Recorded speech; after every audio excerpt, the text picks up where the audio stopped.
tidak euforia yang berlebihan. Kita semuanya harus percepat proses vaksinasi ini dan tetap taat terhadap protokol kesehatan. Terutama memakai masker.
Mohon perhatian, hadirin dimohon berdiri. Presiden Republik Indonesia tiba di tempat acara.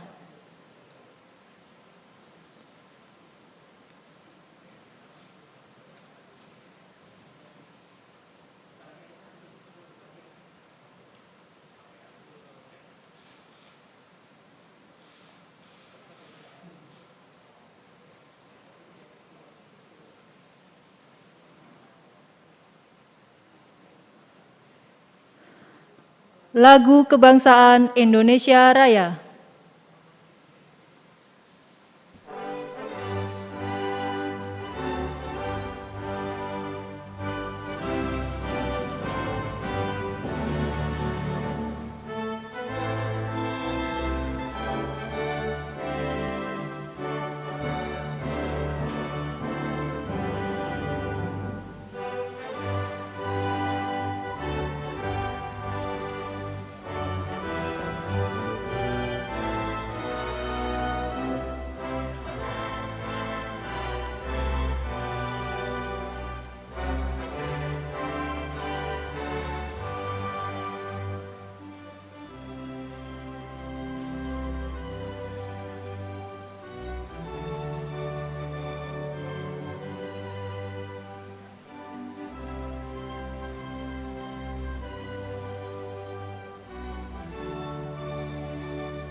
Hadirin disilakan duduk kembali.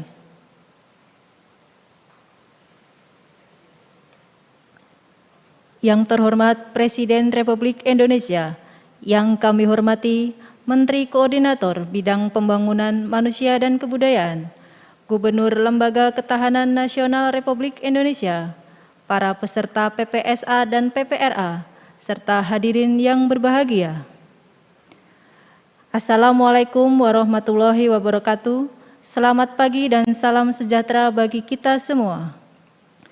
Hadirin yang kami hormati, acara pengarahan Presiden Republik Indonesia kepada peserta program pendidikan singkat Angkatan 23 dan program pendidikan reguler Angkatan 62 tahun 2021 Lembaga Ketahanan Nasional Republik Indonesia dimulai. Mengawali acara pada pagi hari ini, laporan Gubernur Lembaga Ketahanan Nasional Republik Indonesia, Letjen TNI Purnawirawan Agus Wijoyo.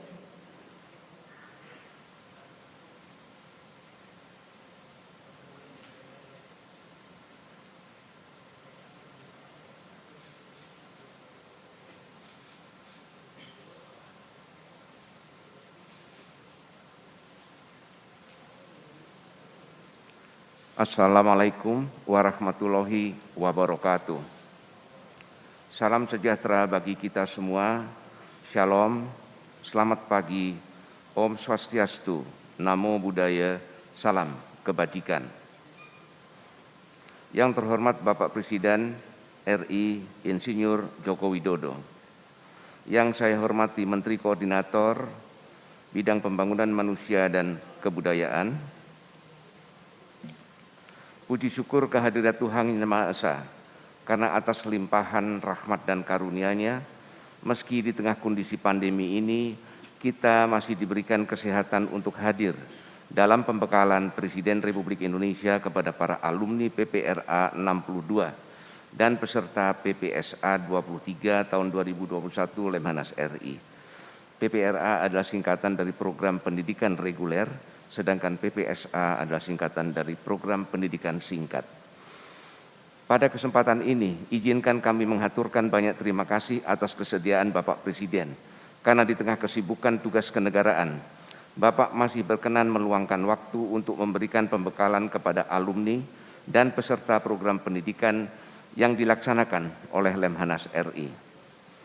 Bapak Presiden, di hadapan Bapak adalah perwakilan alumni program pendidikan reguler Angkatan ke-62 dan peserta program pendidikan singkat Angkatan ke-23 tahun 2021 Lemhanas RI, sedangkan yang lain mengikuti kegiatan ini secara daring. Untuk Angkatan ke-62 dikatakan sebagai alumni karena sebenarnya mereka sudah lulus, sedangkan untuk Angkatan 23 itu akan ditutup besok dengan penyerahan ijazah.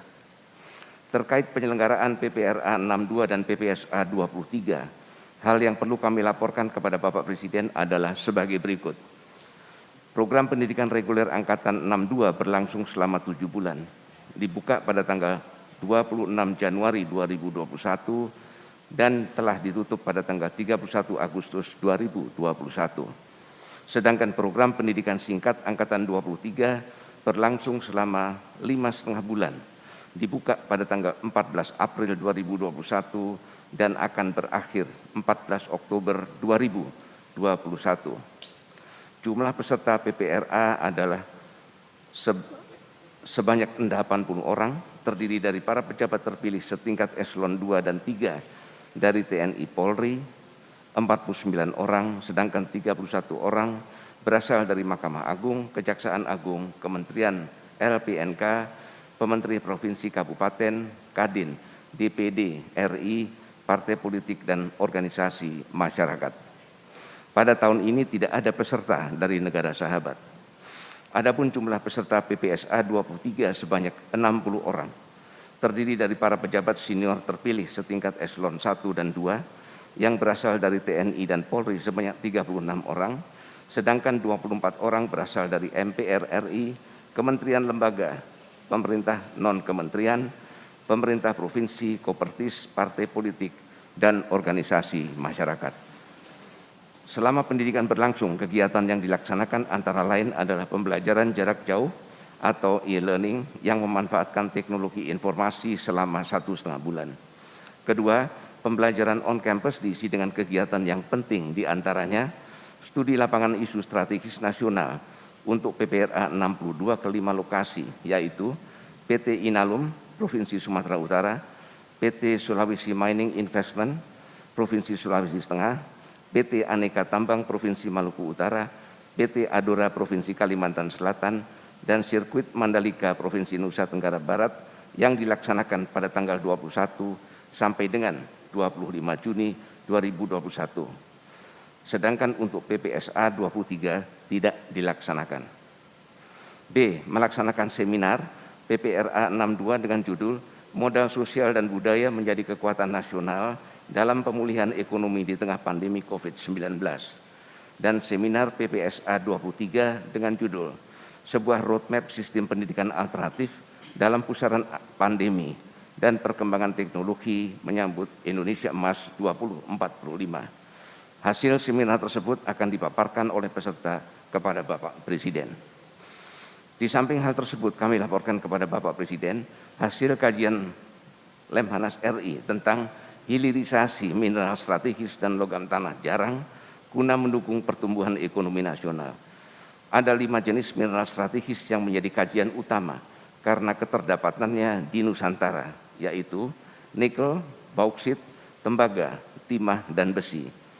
Jika mineral strategis tersebut dikembangkan, dimungkinkan akan mampu menopang kebutuhan industri dalam negeri, sehingga Indonesia tidak tergantung pada mineral dari luar negeri. Peta lokasi persebaran sumber daya mineral tersebut tersebar di wilayah Indonesia. Seperti arahan Bapak Presiden bahwa negara kita memiliki cadangan nikel terbesar di dunia. Dengan potensi yang luar biasa itu, kami yakin dalam waktu 3-4 tahun ke depan, melalui manajemen yang baik, manajemen pengelolaan yang baik, Indonesia akan menjadi produsen utama produk-produk barang jadi berbasis nikel, seperti baterai listrik dan baterai kendaraan listrik. Hilirisasi industri nikel akan meningkatkan nilai tambah biji nikel secara signifikan. Jika diolah menjadi sel baterai, nilainya bisa meningkat 6-7 kali lipat. Dan jika menjadi mobil listrik akan meningkat lebih besar lagi nilai tambahnya, yaitu 11 kali lipat. Izin menyampaikan Bapak Presiden terkait dengan nikel, berdasarkan hasil kajian kami, izin kami menyampaikan bahwa teknologi pengolahan smelter sebenarnya hanya mendukung industri baja dan stainless steel, dan bukan ke arah mendukung industri baterai listrik dan baterai kendaraan listrik. Secara metalurgi, industri baterai hanya bisa didukung dengan industri teknologi hidrometalurgi, umumnya berupa HPAL, dan di Indonesia baru 1 pengolahan yang menggunakan teknologi ini mulai tahun 2021 ini. Logam tanah jarang adalah salah satu grup unsur yang dinilai sangat strategis karena merupakan unsur logam yang sangat penting untuk pengembangan material berteknologi tinggi, juga teknologi pertahanan dan tidak tergantikan. Dalam aplikasi energi baru terbarukan dan aplikasi teknologi tinggi lainnya, logam tanah jarang dapat mendukung pengembangan green energy industry, utamanya solar cell dan windmill, yang bisa juga untuk tujuan ekspor barang jadi berupa listrik hijau ke negara tetangga seperti Singapura. Dengan memanfaatkan teknologi kreatif berupa energy storage besar atau baterai besar, atau dengan kabel bawah laut untuk mengirim kelebihan supply listrik di Jawa Bali ke luar Jawa Bali untuk pengolahan mineral atau ekspor. Hasil rekomendasi dari kajian tersebut membuahkan 5 variabel utama pendorong tercapainya hilirisasi mineral strategis dan logam tanah jarang yang lebih optimal. Kelima variabel utama tersebut adalah: 1. Kegiatan eksplorasi mineral dan inventarisasi termasuk integrasi data sumber kekayaan mineral kita. 2. Keselarasan regulasi antar kementerian atau instansi terkait dengan penegakan hukum. 3. Ketersediaan energi murah, utamanya energi hijau. 4. Pengendalian ekspor mineral. 5. Penguasaan teknologi pengolahan, baik pirometalurgi atau smelter yang optimal dan hidrometalurgi. Selain itu, terkait dengan logam tanah jarang perlu adanya senior partnership dari negara lain untuk memacu eksplorasi eksploitasi yang bertanggung jawab, dan proses pengolahan yang mengikuti kaidah lingkungan dan keselamatan. Bapak Presiden Republik Indonesia yang terhormat, mohon izin Bapak Presiden, kepada Bapak juga kami haturkan buku hasil seminar alumni PPRA 62 dan peserta PPSA 23 serta buku hasil kajian SKA sumber kekayaan alam. Untuk menambah wawasan yang telah diterima selama pendidikan di Lemhanas RI dan mendapatkan penjelasan tentang kebijakan nasional, kami mohon dengan hormat kepada Bapak Presiden Republik Indonesia berkenan memberikan arahan dan pembekalan kepada para alumni PPRA 62 dan peserta PPSA 23 tahun 2021 Lemhanas RI. Demikian laporan ini disampaikan selaku Gubernur Lembaga Ketahanan Nasional Republik Indonesia dan seluruh alumni PPRA 62 dan peserta PPSA 23 Lemhanas RI. Kami mengucapkan terima kasih sebesar-besarnya atas pembekalan yang diberikan Bapak Presiden Republik Indonesia. Sekian dan terima kasih. Om Santi, Santi, Santi, Om, Namo Buddhaya. Wassalamualaikum warahmatullahi wabarakatuh.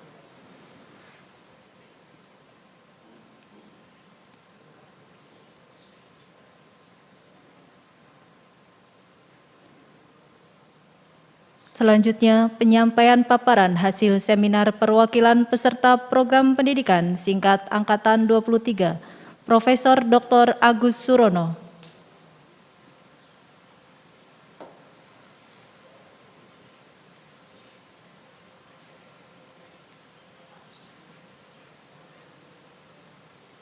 Yang terhormat Bapak Presiden Republik Indonesia, yang kami hormati Bapak Menteri Koordinator Pembangunan Manusia dan Kebudayaan, yang kami hormati Bapak Gubernur Lemhanas RI, rekan-rekan alumni PPRA 62, rekan-rekan PPSA 23 yang kami banggakan. Assalamualaikum warahmatullahi wabarakatuh. Salam, Om Swastiastu, Namo Buddhaya, salam kebajikan. Bapak Presiden yang terhormat, izinkan kami menyampaikan intisari seminar PPSA 23 dengan tajuk Roadmap Sistem Pendidikan Alternatif dalam Pusaran Pandemi dan Perkembangan Teknologi untuk menyambut Indonesia Emas 2045. Sebagaimana kita ketahui bahwa saat ini kondisi disrupsi terjadi karena beberapa hal, di antaranya adalah karena adanya pandemi, dan yang kedua karena adanya perkembangan teknologi yang sangat cepat, yang sangat dinamis, sehingga memerlukan satu langkah-langkah antisipatif dengan inovatif dan kreatif. Bapak Presiden yang terhormat, saat ini kita sudah mempunyai roadmap peta jalan sistem pendidikan, namun dibuat pada tahun 2017, sehingga belum menyesuaikan dengan kondisi pandemi yang terjadi pada saat ini. Kemudian kita juga sudah mempunyai Perpres 87 tahun 2017 tentang penguatan pendidikan karakter, di mana dalam implementasinya masih perlu kita optimalkan dalam setiap jenjang pendidikan. Oleh karena itu, kami berdasarkan temuan seminar menyampaikan strategi peta jalan yang kami bedakan ke dalam 3. Yang pertama adalah tahap pemberdayaan, di mana pada intinya di dalam tahap pemberdayaan tersebut adalah penyiapan infrastruktur digital dan kontennya. Kemudian yang kedua adalah peningkatan kapasitas guru dan dosen, serta revitalisasi kurikulum berbasis karakter. Selanjutnya, tahap berikutnya adalah tahap pengembangan, yang pada intinya adalah bagaimana menginisiasi kerjasama pendanaan, peningkatan kapasitas pengelola, tata kelola program sekolah keluarga, dan evaluasi kurikulum dan monitoring. Dan tahap yang ketiga adalah tahap penguatan, di mana di dalam tahap penguatan tentu yang perlu kita lakukan adalah pembaruan hukum khususnya terkait dengan Undang-Undang Sisdiknas yang masih ada terjadi tumpang tindih. Kemudian kelembagaan yang integratif dan responsif, peningkatan ekonomi berbasis lokal untuk mendukung program Merdeka Belajar. Berdasarkan hal-hal tersebut, maka izinkan kami, Bapak Presiden yang terhormat, menyampaikan rekomendasi secara umum dan secara spesifik. Rekomendasi secara umum yang pertama adalah terkait dengan pendidikan karakter, di mana sebagaimana Perpres 87 tahun 2017 tentang penguatan pendidikan karakter perlu diimplementasikan ke dalam kurikulum nasional pada semua jenjang pendidikan. Yang kedua, penyiapan nilai karakter, perlunya rencana aksi nasional tentang nilai-nilai karakter. Dan yang ketiga, rekomendasi secara umum adalah harmonisasi, sinkronisasi, yang dalam hal ini leading sektornya Kemendikbudristek dengan berkoordinasi kepada instansi-instansi lainnya di bawah koordinasi Menko Pembangunan Manusia dan Kebudayaan. Sedangkan rekomendasi secara spesifik ada 6 hal, mohon izin Bapak Presiden yang terhormat. Yang pertama adalah Undang-Undang Sisdiknas yang komprehensif untuk menghindari terjadinya satu tumpang tindih beberapa undang-undang. Kemudian yang kedua, perlu dilakukan perubahan konseptual, jalur, jenjang, dan jenis pendidikan. Dan yang ketiga adalah perubahan pendanaan pendidikan, di mana hal ini lebih kita fokuskan ke dalam peningkatan kapasitas guru dan dosen. Kemudian yang keempat, perubahan konseptual kurikulum menuju proses belajar yang aktif, kreatif, dan inovatif. Dan yang kelima adalah perubahan pendidikan vokasi dalam Sisdiknas agar sesuai kompetensi kerangka kualifikasi Indonesia atau yang dikenal dengan istilah KKNI. Yang keenam, Bapak Presiden yang terhormat, yang menjadi concern kami adalah terkait dengan penerapan pendidikan karakter secara utuh pada semua jenjang pendidikan melalui integrasi dan implementasi, pendalaman, serta penguatan. Demikian Bapak Presiden yang bisa kami haturkan, lebih kurangnya mohon maaf. Billahi taufik wal hidayah. Wassalamualaikum warahmatullahi wabarakatuh. Om Santi, Santi, Santi, Santi, Om.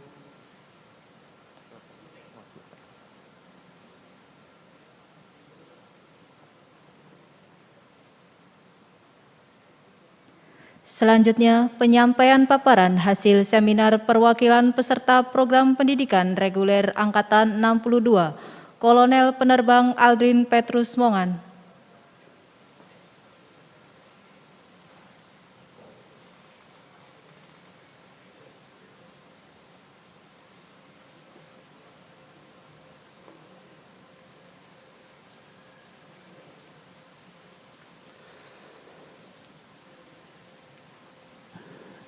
Yang terhormat Bapak Presiden Republik Indonesia, Bapak Insinyur Haji Widodo, yang kami hormati Bapak Menko PMK Kabinet Indonesia Maju, Gubernur Lemhanas RI yang kami hormati, para undangan, para pejabat, senior rekan-rekan PPSA 23, dan juga tentunya senior dan rekan-rekan PPRA 62 yang kami cintai dan kami banggakan. Para hadirin daring dan luring juga yang berbahagia. Assalamualaikum warahmatullahi wabarakatuh. Shalom, salam sejahtera bagi kita semua. Om Swastiastu, Namo Buddhaya, salam kebajikan. Bapak Presiden, izinkan kami Kolonel Penerbang Aldrin Petrus Mongan memaparkan hasil seminar nasional akhir PPRA 62 yang telah kami laksanakan tanggal 25 Agustus lalu dengan judul Menggali Kekuatan Modal Sosial Budaya untuk Mendorong Pemulihan Perekonomian Nasional. Mohon izin Bapak Presiden, kondisi pandemi telah mulai teratasi berkat keteladanan dan kepemimpinan Bapak. situasional perekonomian, kondisi sudah mulai bergerak. Akan tetapi, kami dalam seminar menemukan hal-hal yang menarik. Namun mohon izin ada juga yang masih menggemaskan. Modal sosial budaya ini sudah kita miliki sejak lama. Dan modal sosial budaya ini sudah menjadi national karakter. Sudah menjadi karakter asli bangsa Indonesia. Di mana nilai-nilai itu berwujud menjadi suatu produk budaya. Dan seperti kita ketahui, semacam kohesi sosial, mungkin dengan kata lain seperti gotong royong, dengan tradisi nama setiap lokal daerah seperti Subak, Taksu di Bali, bahkan di Indonesia Timur, mungkin di Manado, istilah Mapalus. Ini sudah menjadi budaya dan sudah menjadi karakter nasional kita. Dan itu dalam situasi pandemi semakin jelas terlihat. Saling erat terkait dan itu menjadi satu kekuatan kolektif dalam menghadapi pandemi nasional. Namun, seperti yang tertampil, kalau kita melihat bahwa seluruh negara akan berusaha mengkapitalisasi modal sosial, modal budaya menjadi suatu produk. Untuk negara-negara miskin tentu berusaha bagaimana caranya. Sehingga itu akan menjadi suatu produk kreatif yang akan mendorong perekonomian. Dan Indonesia punya semuanya.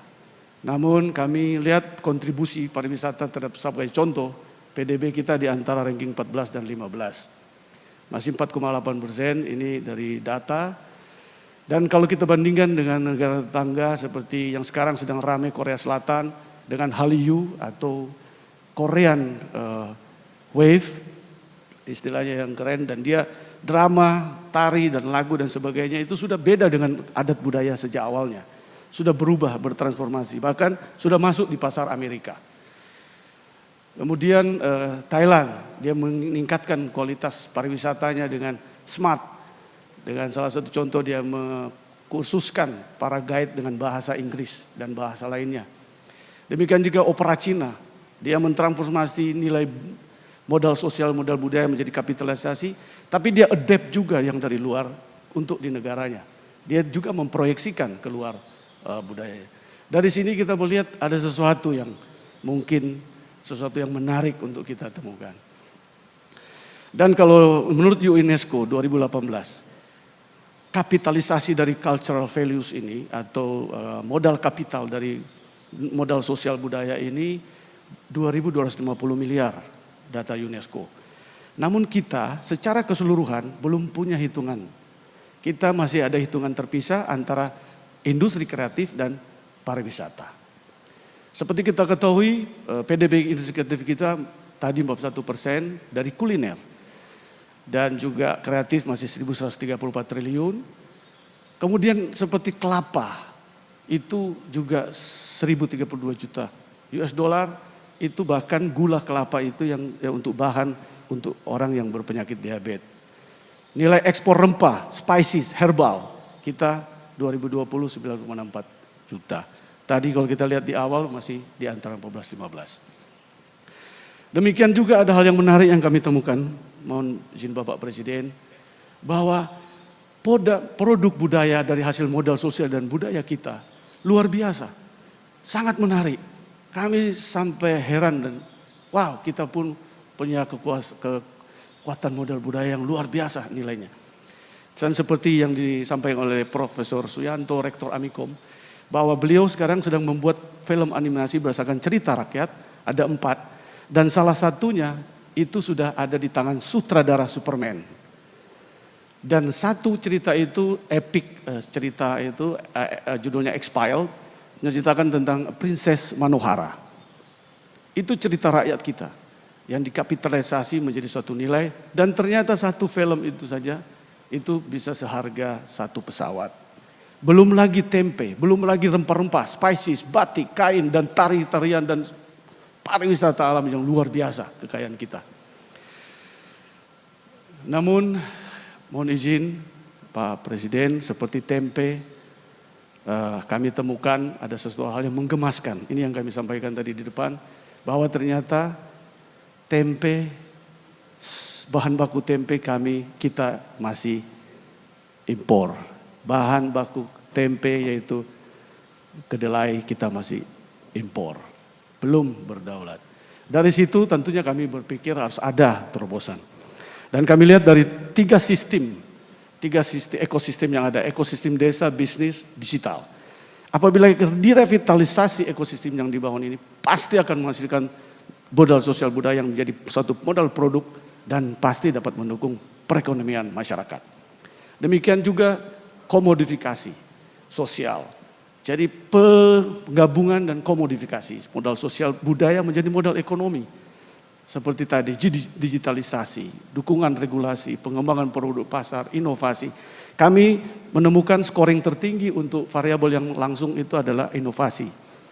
Dari 10 variabel itu inovasi adalah scoring tertinggi dan regulasi untuk faktor yang mempengaruhi yang scoring tertinggi juga.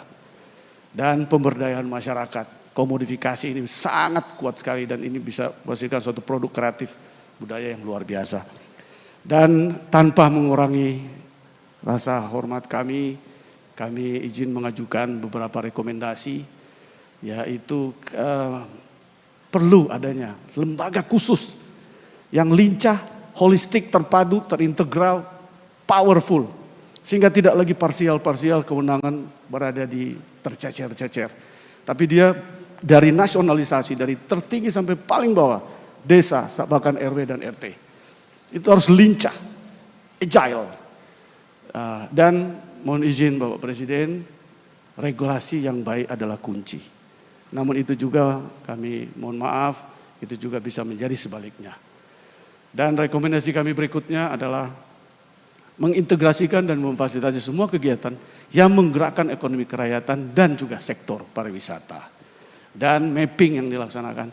Yang intinya dari itu semua, kami tadi sampaikan di depan kalau Korea punya Korean Wave, mohon maaf mungkin apakah juga seperti K-pop sudah masuk di dinding-dinding istana, ini pengaruhnya kami mohon maaf kami kurang tahu. Tapi kalau di sana ada, kami juga menawarkan satu Indonesian movement, yaitu Indonesia tangguh, Indonesia tumbuh. Dan itu adalah dari modal sosial budaya. Dan menutup paparan kami sampaikan satu produk budaya kita, yaitu pantun. Mohon izin, di kebun bunga sedang berkembang. Harum semerbak wanginya. Ekonomi Indonesia pulih dan pasti akan terus berkembang. Modal sosial budaya jawabannya. Dengan demikian kami cukupkan paparan kami, Pak Presiden. Mohon maaf bila ada yang kekurangan dan kami ucapkan sekian terima kasih. Wassalamualaikum warahmatullahi wabarakatuh. Om Santi Santi Santi Om. Sekian terima kasih.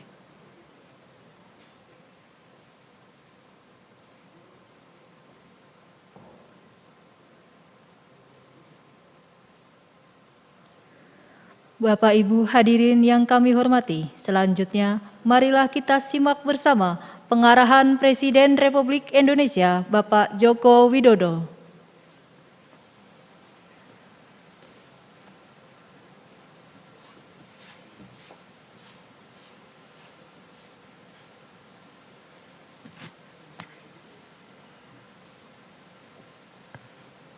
Bismillahirrahmanirrahim.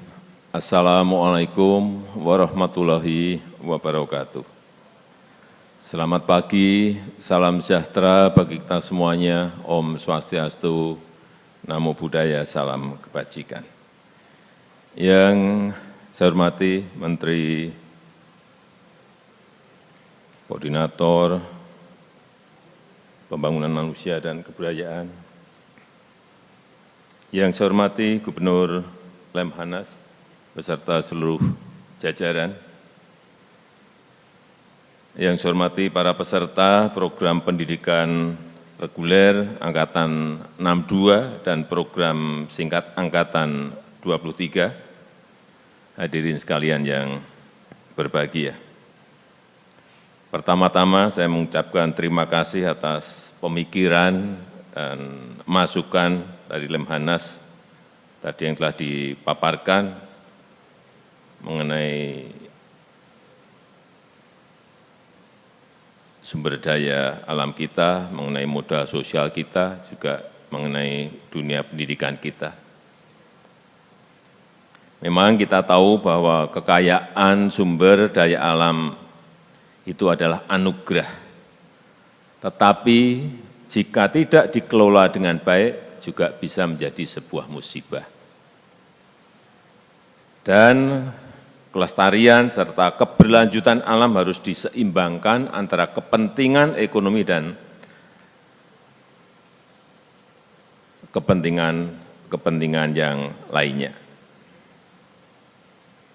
Penangkapan ikan harus dilakukan untuk kesejahteraan rakyat, tetapi juga harus terukur dan juga dijamin keberlanjutannya. Tidak hanya diambili terus, tetapi habis karena tidak terukur, tidak terkalkulasi. Penambangan bisa dilakukan, tetapi juga terukur, dikendalikan dan harus dijamin pengelolaannya pasca penambangan. Industri kehutanan, perkebunan juga bisa kita kembangkan, tetapi juga harus dilakukan dengan menjamin keberlanjutan dan menjaga kekayaan hayati kita. Namun itu saja tidak cukup. Kita harus menjamin dan meningkatkan nilai tambah. Ini nilai tambah ini penting sekali. Nilai tambah yang maksimal untuk kepentingan nasional kita, untuk kepentingan dalam negeri kita, untuk kepentingan rakyat kita. Itulah mengapa kepemilikan beberapa perusahaan asing kita ambil alih. Freeport misalnya, yang sudah 54 tahun dikelola oleh Freeport McMoran. 2 tahun yang lalu mayoritas telah kita ambil sahamnya, sehingga dari 9% menjadi mayoritas 51%. Kemudian juga Blok Mahakam yang sudah 43 tahun dikelola oleh Total dari Prancis. Diambil alih, kemudian kita berikan kepada Pertamina 100%. Yang terakhir, Blok Rokan yang sudah dikelola 97 tahun oleh Chevron. Juga sudah 100% kita berikan kepada Pertamina. Sekarang tinggal kita melihat, kita bisa tidak melanjutkan, meningkatkan produksi dari yang sudah kita ambil alih ini. Inilah yang masih menjadi pertanyaan. Tetapi kita lihat nanti, setahun, 2 tahun, 3 tahun, 4 tahun, akan kita lihat, mampukah kita? Dan lebih dari itu yang paling penting adalah hilirisasi besar-besaran. Tidak bisa lagi kita mengekspor dalam bentuk raw material, dalam bentuk bahan mentah yang tidak memiliki nilai tambah. Kita dapat uang dari situ ya, kita dapat income dari situ ya, tapi nilai tambahnya itu yang kita inginkan.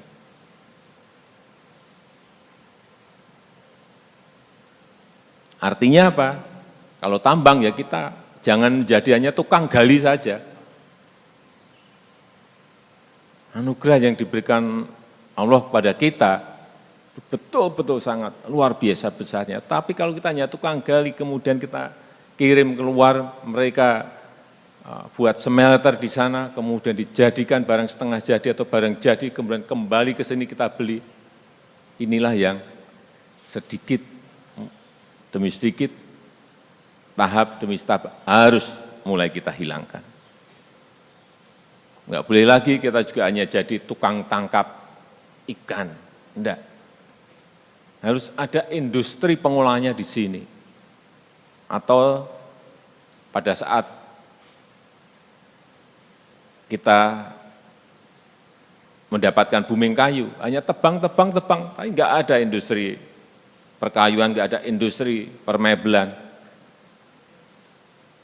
Sehingga nilai tambahnya juga kita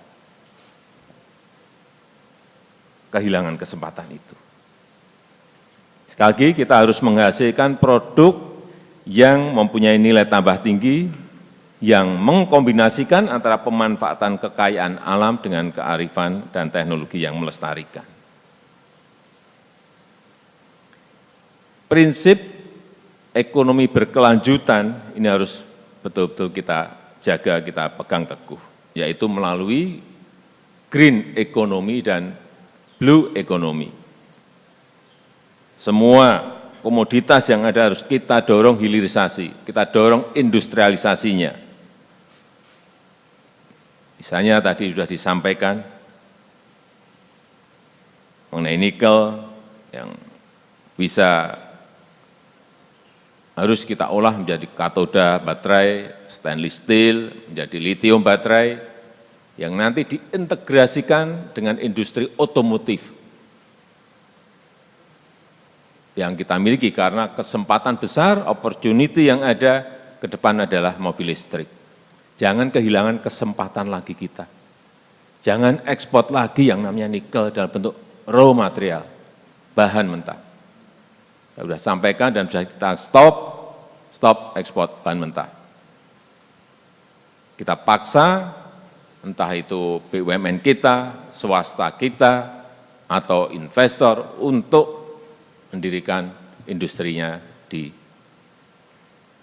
dalam negeri. Dan nanti Bapak Ibu bisa lihat 3 tahun lagi, 3 tahun, 2 atau 3 tahun lagi, yang namanya mobil listrik akan mulai bermunculan dari negara kita. Entah itu kerjasama BUMN dengan swasta luar atau swasta sendiri, tapi yang jelas nilai tambah itu ada di dalam negeri. Karena kita ingin mengintegrasikan Krakatau Steel, lithium baterai dari industri turunan nikel dengan industri otomotif. Karena sekarang Krakatau Steel dengan pembaharuan yang ada, pabrik outstrip mill sudah bisa memproduksi lembaran-lembaran tipis yang bisa dipakai untuk bodi mobil. Dulu hanya dipakai untuk sasisnya, sekarang bisa dipakai untuk bodi mobilnya, yang baru saya resmikan sebulan yang lalu. Inilah sebuah kesempatan, jangan sampai nanti kita kehilangan opportunity lagi, kehilangan kesempatan lagi. Dulu ada booming minyak, kita kehilangan, ada booming kayu, kita kehilangan, ini tidak. Minerba ini harus menjadi sebuah fondasi kita dalam rangka memajukan negara kita Indonesia. Setelah nikel apa? Ya nanti berikutnya, boksit, stop. Nggak bisa lagi ekspor mentahan. Harus menjadi aluminium, harus menjadi aluminium. Memang ini tahapan-tahapan, nggak ada transisinya, dan harus berani kita mengatakan tidak, seperti pada saat nikel kita bilang tidak. Meskipun kita digugat di WTO, enggak apa-apa. Ini kan nikel-nikel kita, barang-barang kita, mau kita jadikan pabrik di sini, mau kita jadikan barang di sini, hak kita dong. Ya kita hadapi, kalau ada yang menggugat, kita hadapi. Jangan digugat, kita mundur lagi. Enggak akan kesempatan itu datang lagi, peluang itu datang lagi, enggak akan. Ini kesempatan kita bisa mengintegrasikan industri-industri besar yang ada di dalam negeri. Sawit juga sama, suatu titik nanti stop yang namanya ekspor CPO. Harus jadi kosmetik, harus jadi mentega, harus jadi biodiesel, dan turunan-turunan lainnya. Dan sekali lagi harus punya keberanian. Jangan sampai kita grogi gara-gara kita digugat di WTO.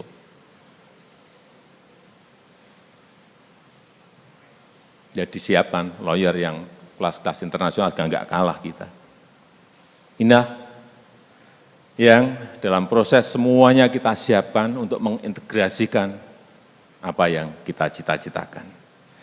Kita nanti bulan depan juga memulai untuk membangun Green Industrial Park dengan produk keluarannya adalah produk hijau, energinya dengan energi hijau.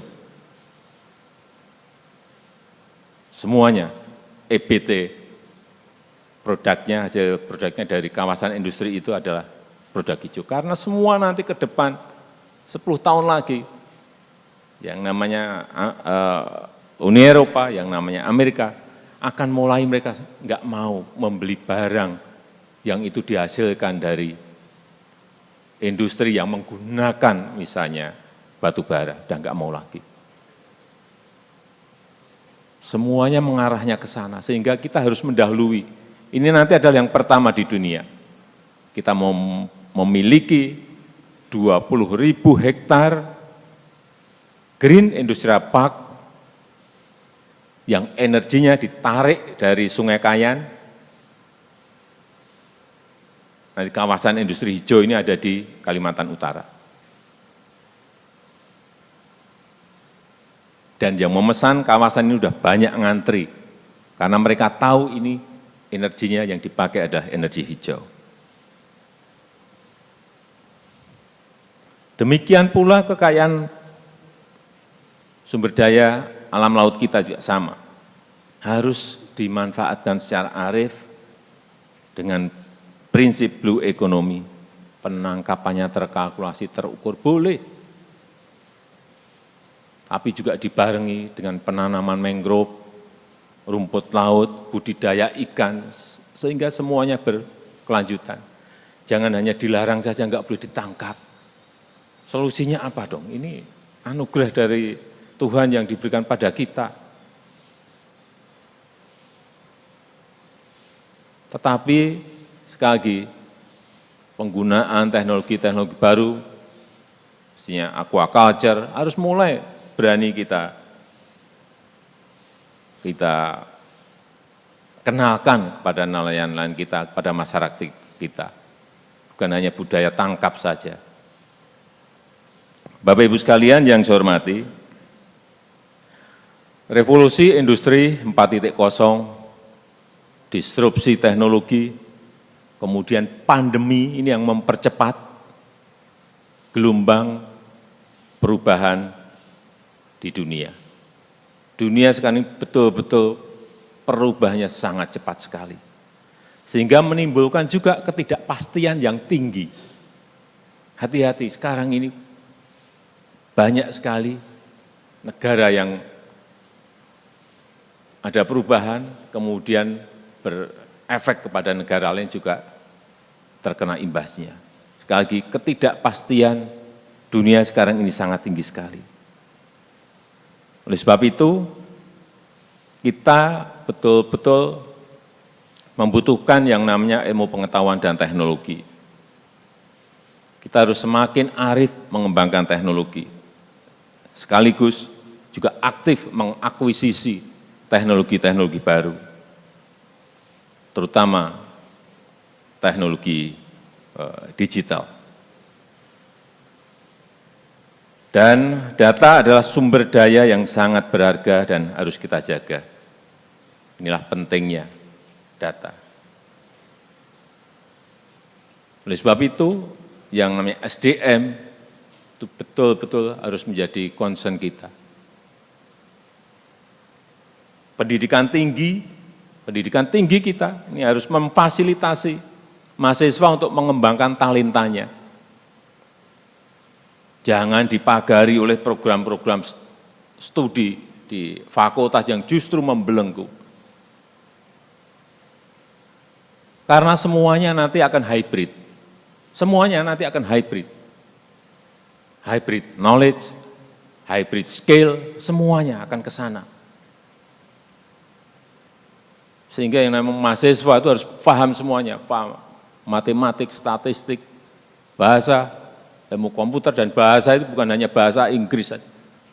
Bahasa coding ini lebih penting lagi ke depan.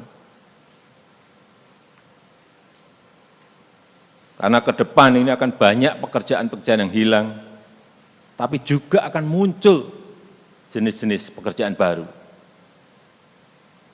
Kasir misalnya, dulu sangat penting.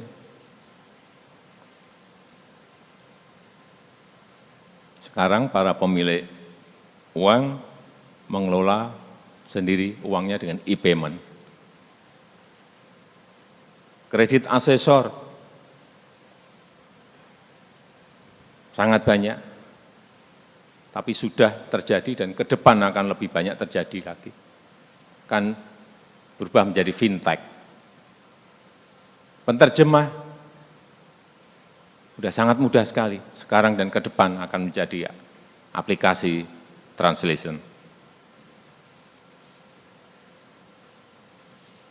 Insinyur bisa diganti nantinya juga dengan hati-hati ini juga, dengan advanced robotic.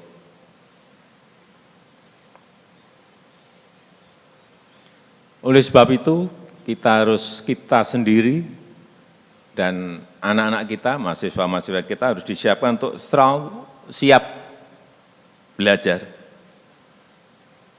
siap menghadapi perubahan. Hybrid skill, dokter sekarang sudah terjadi. Bukan hanya urusan obat dan lain-lainnya, tapi juga harus ngerti masalah robotik. Karena apa?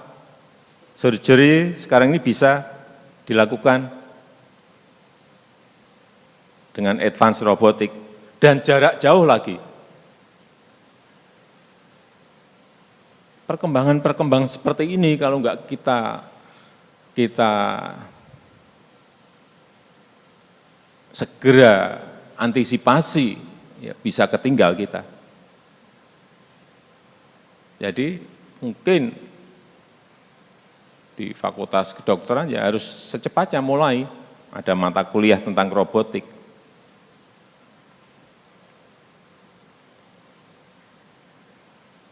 Sehingga skill untuk hal-hal baru dan harus selalu diupdate teknologinya. Karena apa yang diajarkan, mungkin diajarkan oleh guru, diajarkan oleh dosen sekarang semester ini, nanti semester depan diajarkan lagi sudah usang. Hati-hati mengenai ini. Apalagi yang sekarang, saya harus mohon maaf, banyak ilmu yang 20 tahun yang lalu, 30 tahun yang masih diajarkan.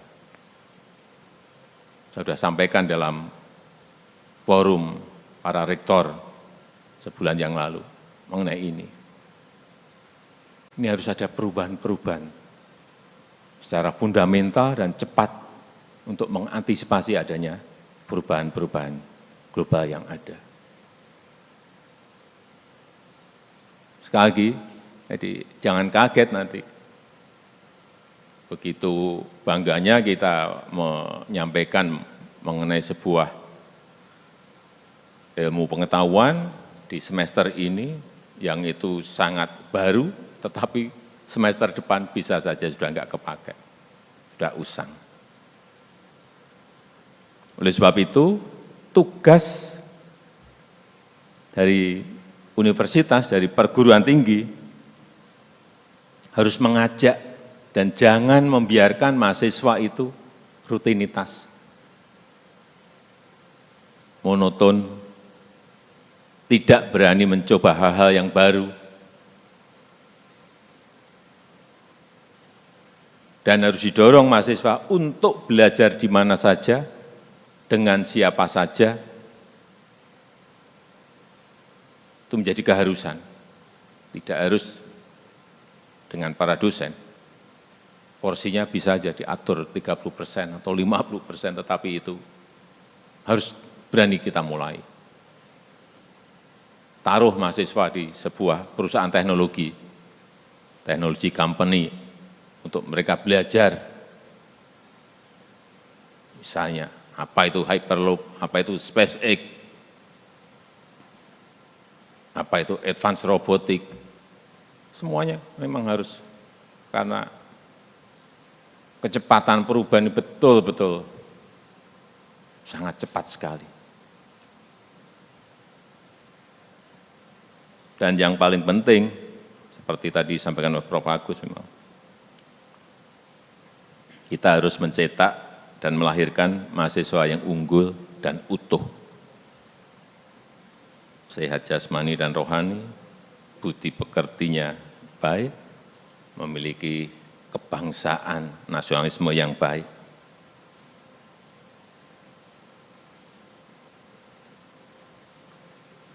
Artinya tugas perguruan tinggi itu tidak hanya mendidik di dalam kampus, tetapi juga di luar kampus. Jangan sampai nanti di dalam kampus dididik mengenai kebangsaan, mengenai Pancasila, tetapi nanti di luar kampus ada yang mendidik lagi menjadi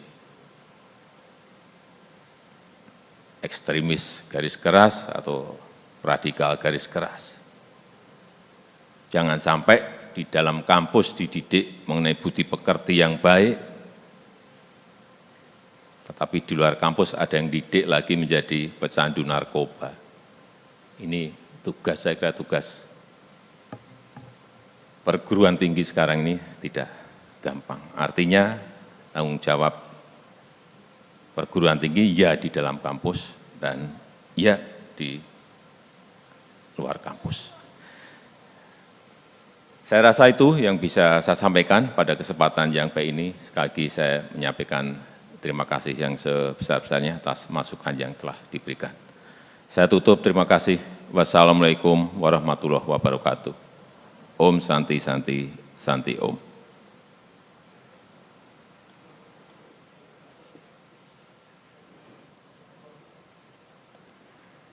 Sebagai ungkapan rasa syukur kita kepada Tuhan Yang Maha Esa, marilah sejenak kita panjatkan doa bersama yang akan dipimpin oleh Bapak Tatang.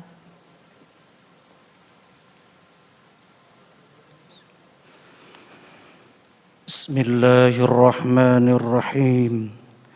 Alhamdulillahi Rabbil Alamin. Hamdan yuafi ni'amahu wa yukafi mazidah.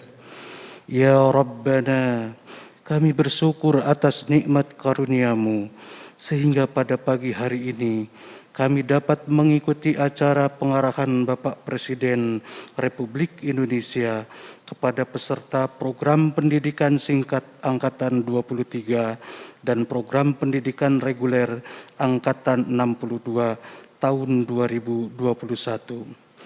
Ya Allah, kami memohon kepadamu dengan kedudukan mulia di sisi singgasana-Mu, dengan nama-Mu yang maha agung, kebesaran-Mu yang maha tinggi, dan kalimat-Mu yang maha sempurna. Berkahilah semua langkah dan perbuatan serta upaya kami, dan jadikanlah itu semua nilai ibadah dan nilai ilmu, sehingga bermanfaat bagi kami, masyarakat, bangsa dan negara Indonesia yang kami cintai. Ya Allah, Ya Aziz, limpahkanlah kepada pemimpin kami dan kepada kami semua berupa kekuatan, kesehatan, kemampuan dan pertolongan-Mu dalam mengemban tugas dan tanggung jawab ini. Ya Allah, Tuhan yang maha melindungi di tengah wabah pandemi COVID-19 yang masih berlangsung sampai saat ini, semakin menyadarkan kami betapa lemahnya kami tanpa pertolongan-Mu. Dengan kudrat dan iradat-Mu, kami memohon kepadamu, angkatlah wabah COVID-19 dari negeri Indonesia yang kami cintai. Ya Allah, Ya Ghafur, wahai Zat yang ampunannya lebih luas dari dosa dan kesalahan hamba-Nya. Ampunilah dosa dan kesalahan kami, dosa dan kesalahan orang tua kami, dan para pendahulu kami, serta dosa dan kesalahan para pemimpin kami. Bimbinglah kami dalam menempuh dan menjalani tugas-tugas yang terbentang luas di hadapan kami. Hanya kepadamu-lah ya Allah, kami memohon petunjuk dan pertolongan. Perkenankanlah doa kami, ya Allah. Rabbana atina fid dunya hasanah wa fil akhirati hasanah wa qina azaban nar. Walhamdulillahi rabbil alamin.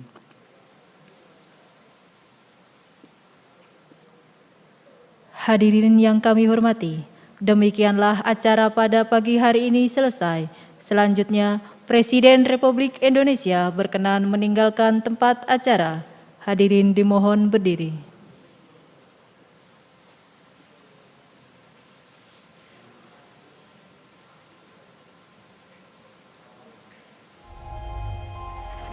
Tidak euforia yang berlebihan. Kita semuanya harus percepat proses vaksinasi ini dan tetap taat terhadap protokol kesehatan. Terutama memakai masker.